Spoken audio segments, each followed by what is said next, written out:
Así que decimos que las normas, particularmente las normas legales, tienen la facultad de obligar, exigir o prohibir ciertas acciones en pro de la seguridad. El principal objetivo de la ley, de las normas legales, es la seguridad.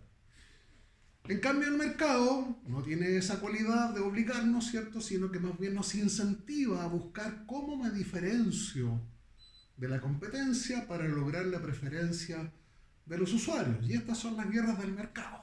¿Eh? Entonces hay dos empresas de buses, también voy a mencionar marcas, nombres de empresas, no las conozco simplemente por imagen, pero imagine usted, Pullman Bus y Tourbus tienen una tremenda competencia. Entonces la empresa Tourbus, claro, capacita a los conductores o les enseña a los, ¿cómo se llaman? Los asistentes del bus, a que sean amables, a que den un trato, en fin. Van buscando cómo diferenciarse una empresa de la otra para lograr mejor calidad. Considerar la ley, considerar el mercado, nos hace también dudar de la definición de calidad. Decíamos que la calidad de servicio se puede definir como el grado de satisfacción que tiene un cliente respecto del servicio que utiliza. Pues les voy a poner un caso. Esto me lo contó un taxista, que esto fue lo que a él le pasó. Dice que iba por el centro, se sube un señor con un maletín ejecutivo muy apurado, le dice: lléveme urgente a la sucursal del Banco de Chile que está en el Apumanque. Necesito llegar allí antes de las 2 de la tarde. Entonces él miró la hora. Difícil. Dijo: mire, la verdad es que no creo que me pueda demorar menos de 40 minutos. Entonces ya estamos en 35.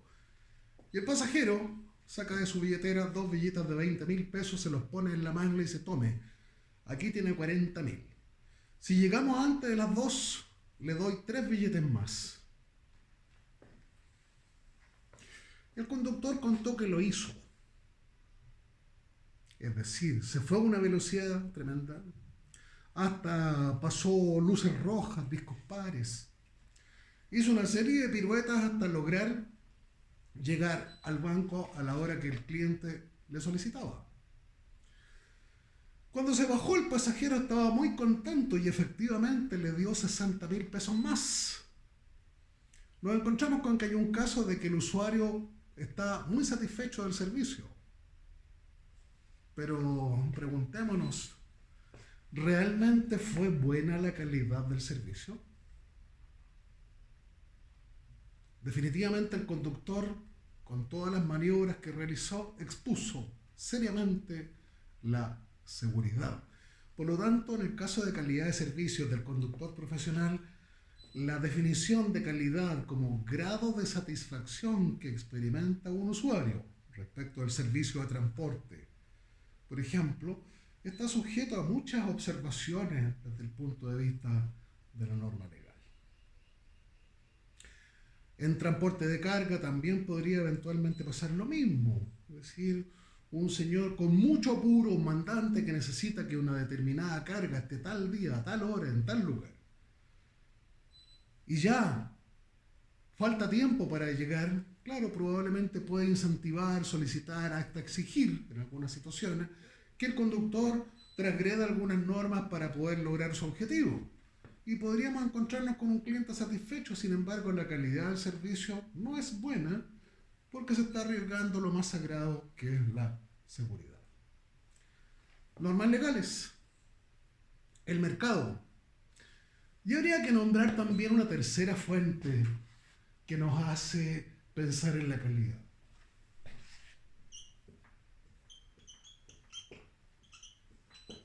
Esto se llama satisfacción personal. Autorrealización. Autoexigencia. Hay muchísimas personas que tienen un mandato interno que les dice: cualesquiera que sea la cosa que yo haga, voy a hacerla bien. Por lo tanto, cuando hago algo bien, experimento satisfacción. El trabajo de conductor hoy día, un conductor profesional, es una buena fuente de realización personal. Es lo que se llama un trabajo decente, es decir, efectivamente es una verdadera oportunidad de desarrollo profesional. Por lo tanto, hay personas que lo entienden así, lo asumen así y se esfuerzan cotidianamente por hacer las cosas mejor, por ser un mejor conductor, un mejor trabajador del transporte, otorgar mejor calidad de servicio, y eso les hace sentirse bien consigo mismos. Ahora, vamos a considerar primero las dos fuentes, la ley. Estamos diciendo, ¿cierto?, que tiene como primera urgencia, como primer objetivo la seguridad. El mercado, que es un incentivo para que tengamos mayor seguridad laboral. Si es que trabajamos en una empresa y por alguna razón hay que despedir a alguien, que no sea usted el que sea despedido, porque usted es el bueno. Y la satisfacción personal. En el caso que les decía, en este caso ficticio de la Coca-Cola, cuando el jefe de personal tiene que evaluar a sus conductores para determinar cuáles son los buenos, cuáles son los malos, se empieza a hacer varias preguntas. Por eso vamos a pasar al tema de los indicadores de calidad en conductores profesionales.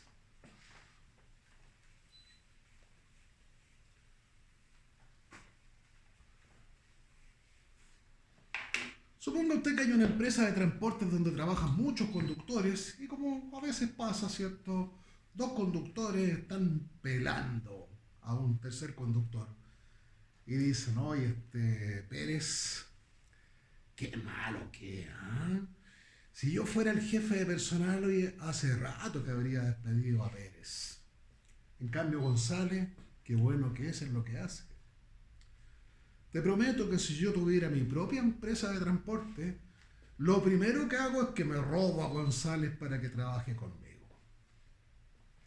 Esa clase de comentarios son usuales. Muchas veces hablamos de buen conductor, de mal conductor. Pero en esta ocasión los invito a que reflexionemos qué significa ser un buen conductor. Es decir, qué características tiene un buen conductor. Por lo general, cuando yo estoy en clases presenciales, le pido a los mismos participantes del curso a que digan cuáles son sus planteamientos o qué opinan acerca de cómo se determina un buen conductor, y siempre dicen: respeto a la ley. Respetar la ley sí es una actitud, es una conducta, y que parte primero por conocer la ley. Un conductor profesional debe saber el reglamento del tránsito. Si trabaja en una empresa, como yo les decía, este caso de la empresa minera, muchas empresas también desarrollan sus propios reglamentos internos. Conocer las normas es fundamental para poder respetar las normas.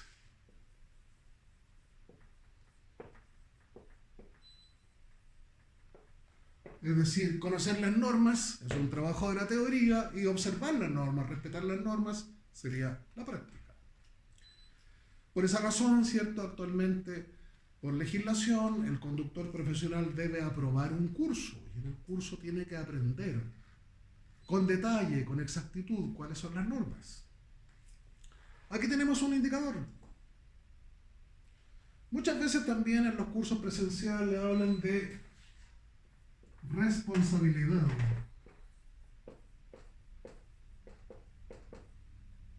A veces también una palabra: seriedad, honestidad, puntualidad.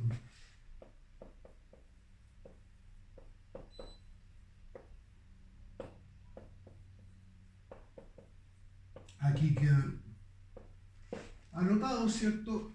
Pero me gustaría considerar que responsabilidad, honestidad y puntualidad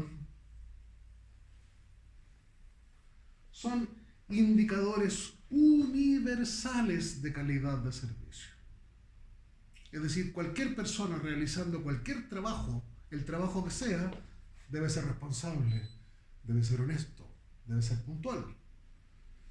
Son indicadores importantes de calidad, pero siendo universales, quisiera dejarlos un poquito entre paréntesis para desarrollar indicadores que son exclusivos de conductores. ¿Qué otras características o qué otros conocimientos, por ejemplo, teóricos ha de tener un buen conductor? Veamos algunos.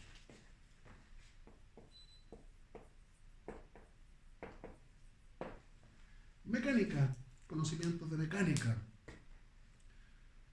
Por ejemplo, me ha pasado alguna vez transportándome en un taxi que el conductor, bueno, el vehículo sufre el pinchazo de una rueda y otro pasajero le pregunta, ¿cuánto cree usted que se va a demorar? Yo creo que unos 15. No sé, por lo que me demore. Le pregunto a usted, si usted tuviese que cambiar un neumático, ¿cuánto se demora usted en cambiar un neumático? ¿Y qué es lo que pasa si usted alguna vez ha practicado el cambiar neumáticos y después de hacerlo varias veces logra ocupar menos tiempo? Ahora, pinchar una rueda debe ser el desperfecto mecánico más común y corriente que hay. Pero ¿qué es lo que pasa? Un conductor de clase B, por ejemplo, esos que se compran un vehículo, que están tan orgullosos, que pasan meses y todavía le tienen el plástico ahí cubriendo los tapices. El primer día que sufre un pinchazo, entonces se empieza a preguntar, ¿qué hago? Afortunadamente en la guantera del vehículo tiene ahí el manual del vehículo y buscando ahí hasta que encuentra dónde está la rueda de repuesto. Cuando encuentra la rueda de repuesto se da cuenta que la rueda está apretada con una tuerca y se pregunta dónde estará la llave que suelta la tuerca para poder liberar el repuesto. Pucha, cuando encuentra la otra llave, ¿cierto? Cuando encuentra la gata, se queda mirando a la gata y dice, oh, ¿y cómo funciona esta gata? Nunca he visto una gata con este diseño. ¿Y cuál es el lugar, el punto donde se apoya la gata para poder? Entonces la operación de cambiar una rueda le puede tomar más de una hora. Ahora estamos hablando de un conductor de clase B, usted es un conductor profesional. ¿Cuánto demora usted en resolver los problemas mecánicos más simples? Aquí, claro, hay una teoría, pero además de la teoría, la puesta en práctica supone que usted realiza un monitoreo cotidiano del estado del vehículo, es decir, periódicamente está revisando los niveles de agua, de aceite, etc. Que usted tiene un orden y un sistema dentro del vehículo.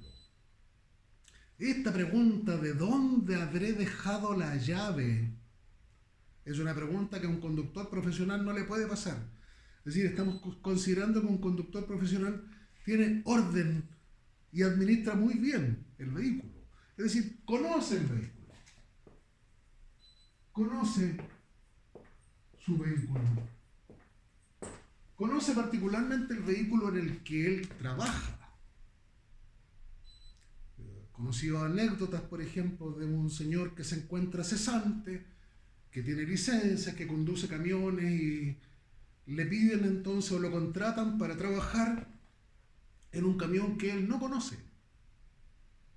Hay algunos camiones complicados. Los Pegasos no son tan sencillos de conducir.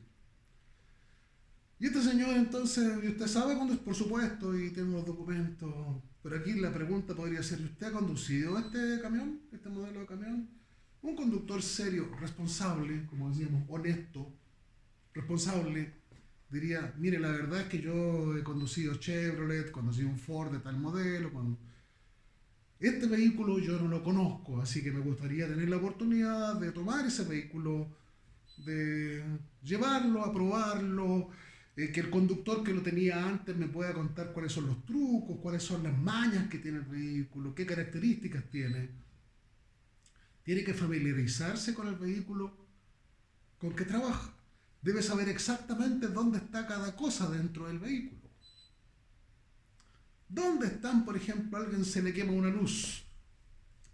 Yo sí que tengo por ahí algunos repuestos, ¿cierto?, de los fusibles. Ahora, ¿dónde está la caja de fusibles? ¿Dónde guardé los fusibles de repuesto? Son, digamos, temas que a un conductor profesional no le deben pasar. Por tanto, administre su vehículo.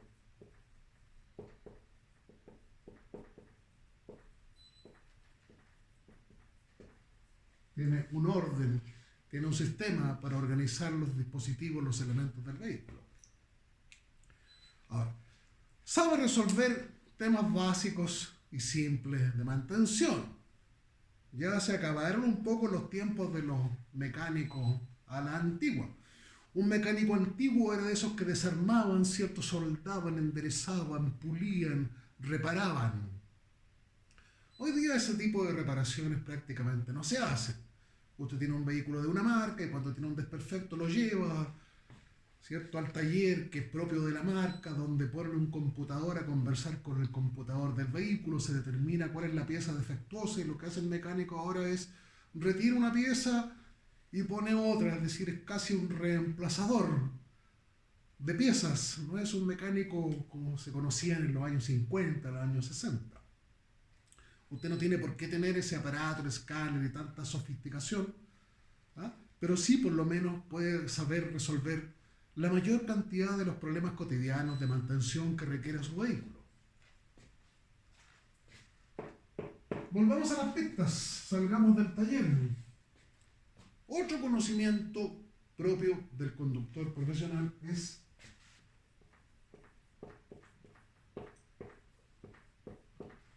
mapas y rutas. El conductor antiguo generalmente tenía un librito que le regalaba la compañía de teléfonos de Chile, ¿cierto? Después Telefónica, el mapa y guía de las calles del Gran Santiago, o el camionero se compraba también en las bombas, vendían en los servicentros, un mapa caminero. Actualmente esas cosas de papel ya casi no existen. Todo el mundo tiene en su teléfono un ubicador de calles, de rutas, ¿cierto? Los programas más conocidos, el Google Maps, el Waze. Vamos a conversar algo a propósito del Waze. ¿Ah? El Waze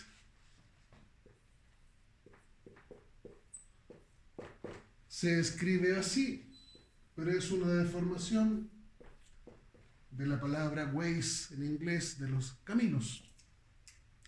Es decir, nos apoyamos en sistemas tecnológicos, electrónicos, cibernéticos.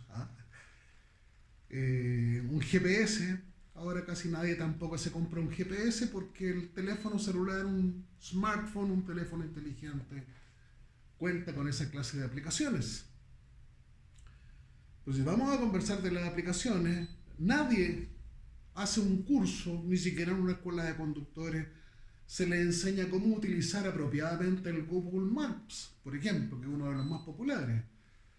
No todo el mundo sabe que se puede programar el viaje y, por ejemplo, seleccionar una ruta en la que no tenga que pagar tax, es decir, una ruta más económica que está buscando siempre las alternativas, las carreteras, caminos alternativos para no tener que pasar por los tax, para no pagar peajes.